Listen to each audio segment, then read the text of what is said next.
En ce temps-là, l'assemblée tout entière se leva et on l'amena chez Pilate.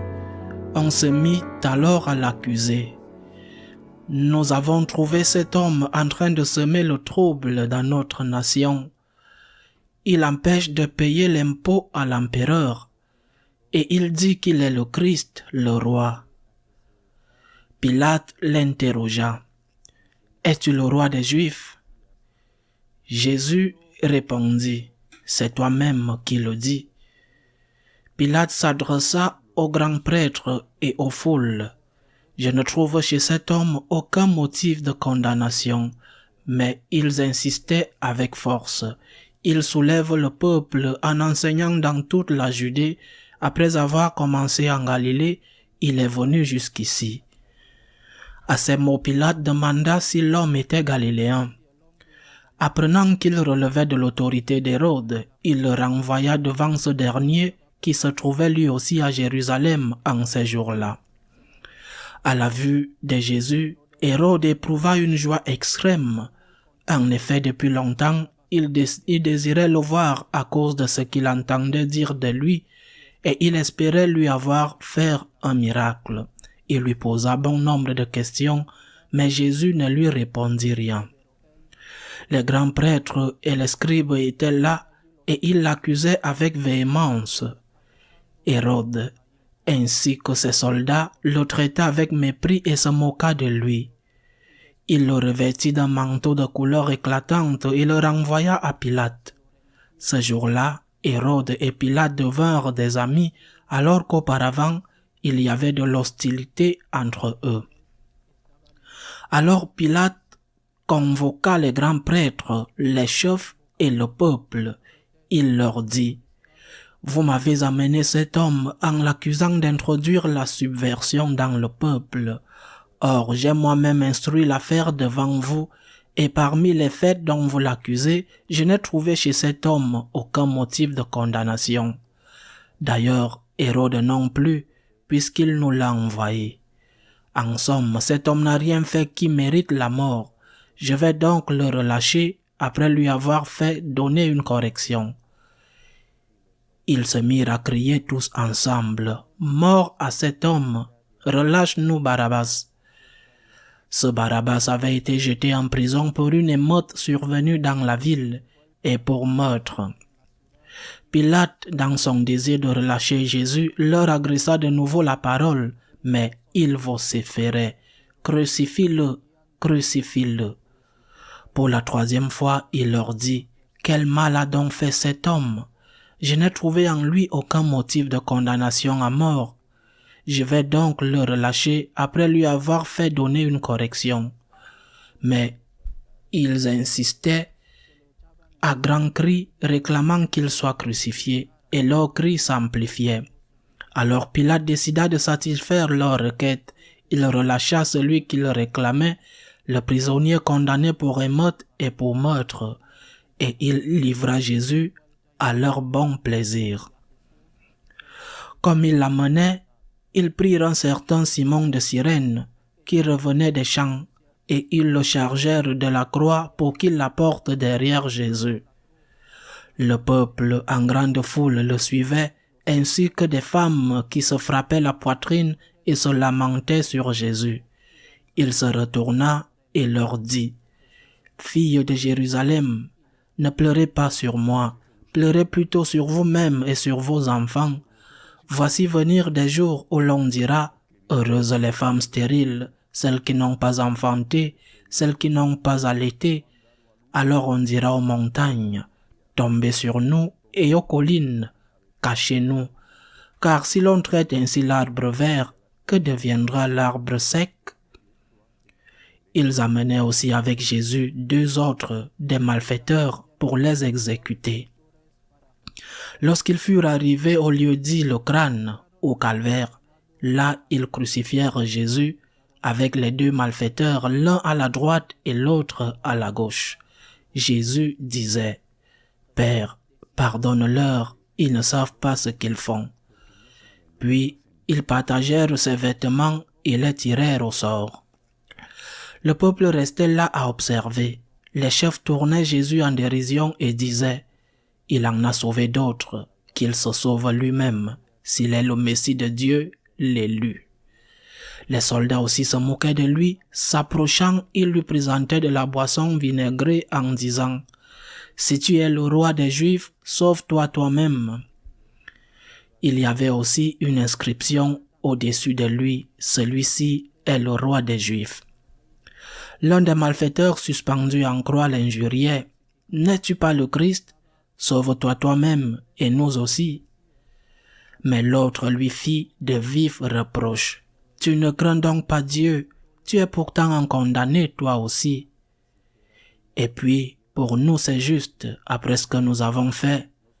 Nous avons ce que nous méritons, mais lui, il n'a rien fait de mal. Et il disait, « Jésus, souviens-toi de moi quand tu viendras dans ton royaume. » Jésus lui déclara, « Amen, je te le dis, aujourd'hui avec moi, tu seras dans le paradis. » C'était déjà environ la 6e heure, c'est-à-dire midi. L'obscurité se fit sur toute la terre jusqu'à la 9e heure, car le soleil s'était caché. Le rideau du sanctuaire se déchira par le milieu, alors Jésus poussa un grand cri. « Père, entre tes mains, je remets mon esprit. » Et après avoir dit cela, il expira.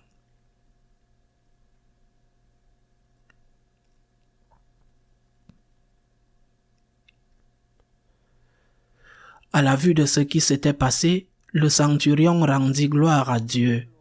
Celui-ci était réellement un homme juste. Et toute la foule des gens qui s'étaient rassemblés pour ce spectacle, observant ce qui se passait, s'en retournait en se frappant la poitrine. Tous ses amis, ainsi que les femmes qui le suivaient depuis la Galilée, se tenaient plus loin pour regarder. Acclamons la parole de Dieu.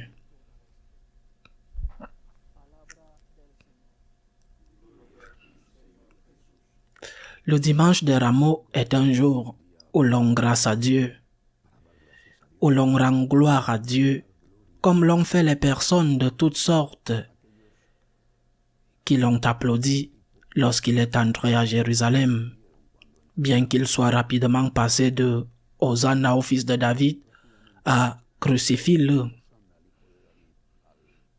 L'Église nous propose à juste titre aujourd'hui la lecture du récit de la Passion. Et elle la propose également le vendredi saint. Il n'est pas possible de méditer sur tout ce que cette lecture nous enseigne et que nous sommes obligés de sélectionner. Mais il y a au moins 2 choses que je voudrais dire en ce dimanche de Rameaux. La première vient précisément de ce changement entre Hosanna et Crucifie-le en seulement 5 jours. Sommes-nous comme cela? Sommes-nous amis de tous les moments? Ou sommes-nous amis seulement quand cela nous arrange? Sommes-nous avec Jésus et avec nos amis dans les bons et les mauvais moments? Sommes-nous avec Jésus quand nous comprenons et quand nous ne comprenons pas? Ou encore, sommes-nous seulement avec Jésus tant qu'il s'agit d'intérêt, tant que c'est à la mode, tant que les hommes nous applaudissent, tant que la majorité sort dans les rues pour dire « Hosanna au plus haut des cieux ». Mais quand la majorité se détourne, que faisons-nous? Allons-nous suivre la majorité ou alors restons-nous debout avec le Christ? Cela devrait nous inviter à faire notre examen de conscience, naturellement, toujours. Mais les années que nous vivons sont des années de crucifixion, crucifie-le, et non des années de Hosanna au plus haut des cieux. Peut-être que dans l'histoire personnelle de chacun de nous, il y a eu d'autres époques, le temps change très vite.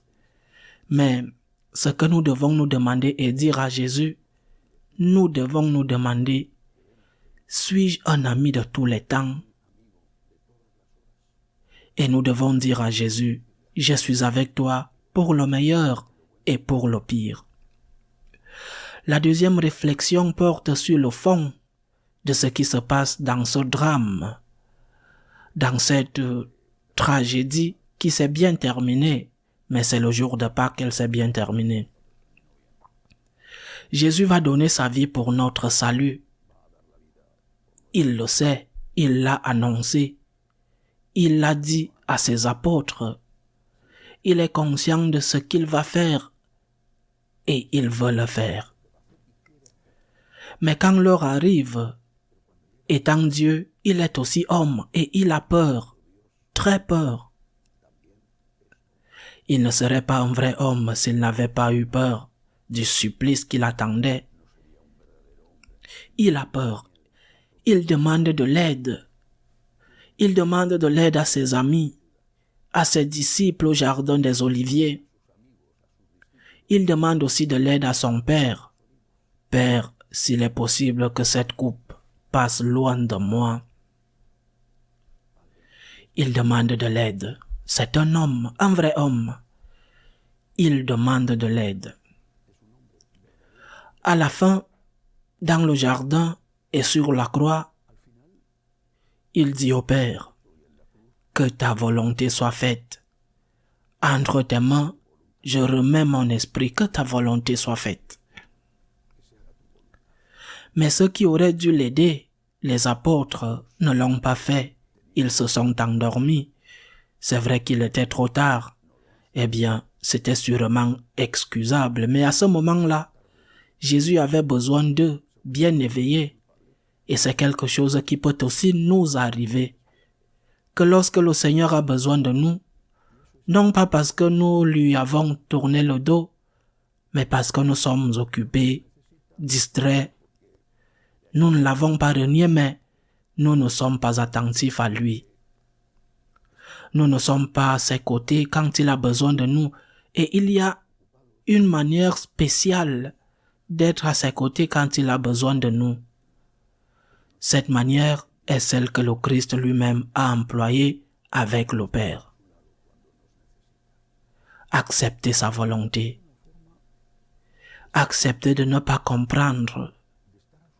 Accepter les problèmes de la vie. Accepter la volonté de Dieu.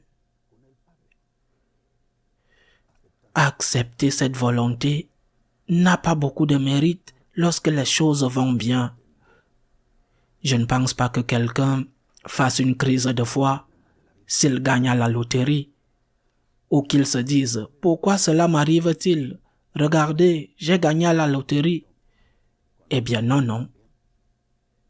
Je ne sais pas s'ils vont rendre grâce à Dieu ou non, mais les gens qui gagnent la loterie n'entrent certainement pas dans une crise de foi. Tu entres dans une crise de foi si tu as une maladie grave, un cancer par exemple. Tu entres dans une crise de foi si tu n'as pas de travail. Tu entres dans une crise de foi si quelqu'un que tu aimes meurt. Tu entres dans une crise de foi quand tu as un problème. Et c'est le bon moment pour dire à Jésus, je suis avec toi. Et je ne suis pas endormi, je suis avec toi. Je ne comprends pas, mais je suis avec toi. Et c'est une façon d'exprimer mon soutien. Parce que c'est le moment où tu as besoin de mon soutien. C'est le moment où tu veux que je sois éveillé. C'est le moment où tu veux que je sois à tes côtés en te disant, dans ce moment d'obscurité, que je suis avec toi. Dans le récit de la Passion, il y a un personnage qui passe pratiquement inaperçu. Tous les personnages de la Passion nous enseignent quelque chose. Naturellement notre Seigneur ou la Sainte Vierge. Mais il y a un personnage qui passe inaperçu. Le mauvais larron. Eh bien, la tradition dit qu'il s'appelait Gestas. Le mauvais larron, on ne sait pas si c'était un voleur ou un meurtrier, parce que normalement les Romains ne tuaient pas, ils ne crucifiaient pas quelqu'un pour un simple vol. Ça n'a pas d'importance. Le mauvais larron, dit l'Évangile, je vais le relire, il dit, l'un des malfaiteurs suspendus en croix l'injuriait en disant, n'es-tu pas le Messie? Sauve-toi et sauve-nous. L'Évangile dit bien que le mauvais larron l'insultait. Mais ici, il n'y a apparemment pas d'insulte, il y a un doute. N'es-tu pas le Messie? Un doute même qui comporte une affirmation implicite, mais ce n'est qu'une figure de style « sauve-toi et sauve-nous ». Et cela, l'Évangile le considère comme une injure. Et il considère à juste titre que c'est une injure. Pourquoi est-ce une injure? Parce que ce doute est une injure. Et l'autre, le bon larron, le premier saint canonisé par le Christ lui-même encore vivant, ce larron défend notre Seigneur et dit à l'autre, « Tu n'as pas peur de Dieu, même pas étant dans le même supplice. » Il confesse la divinité de Jésus. Il souffre comme l'autre, les deux de même. L'un confesse et l'autre doute. Et dans le doute, il y a un reniement. Et dans le reniement, il y a une moquerie. Chaque fois que nous doutons, au pire, chaque fois que nous renions, que nous nous séparons du Christ lorsqu'il y a un problème, nous faisons une insulte à notre Seigneur. N'a-t-il pas donné des preuves suffisantes pour que nous lui fassions confiance? Le doute est un manque de confiance et c'est une insulte. N'a-t-il pas donné suffisamment de preuves dans ta vie, dans la vie de chacun de nous, pour que chaque fois que nous ne comprenons pas quelque chose, nous ne disions pas « je m'abandonne à toi, j'ai confiance en toi, je ne comprends pas mais je m'abandonne, j'ai confiance ». C'est ce que Jésus fait avec le Père. Il exprime sa demande. S'il est possible que cette coupe passe loin de moi, il a des doutes. Seigneur, pourquoi m'as-tu abandonné? Mais il fait confiance. Entre tes mains, je remets mon esprit. C'eût été une insulte s'il n'avait pas terminé ses jours sur terre en s'abandonnant au Père. C'est une insulte. C'est une offense au Seigneur de ne pas avoir confiance en lui, de ne pas avoir confiance quand il faut avoir confiance. J'insiste, pas quand on gagne à la loterie, mais quand on a un problème. Il a fait plus que ce qu'il aurait dû faire pour gagner notre confiance. Il suffit que chacun de nous se souvienne de sa vie personnelle et surtout, il est mort sur la croix. Douter de son amour lorsque nous ne comprenons pas pourquoi ce qui nous arrive nous arrive. Douter de son amour est une insulte. Nier qu'il nous aime et s'éloigner de lui est une insulte qu'il ne mérite pas. C'est pourquoi nous devons terminer non seulement cette réflexion du dimanche des Rameaux, mais nous devons terminer chaque jour de notre vie et nous devons terminer notre vie elle-même en disant toujours ceci.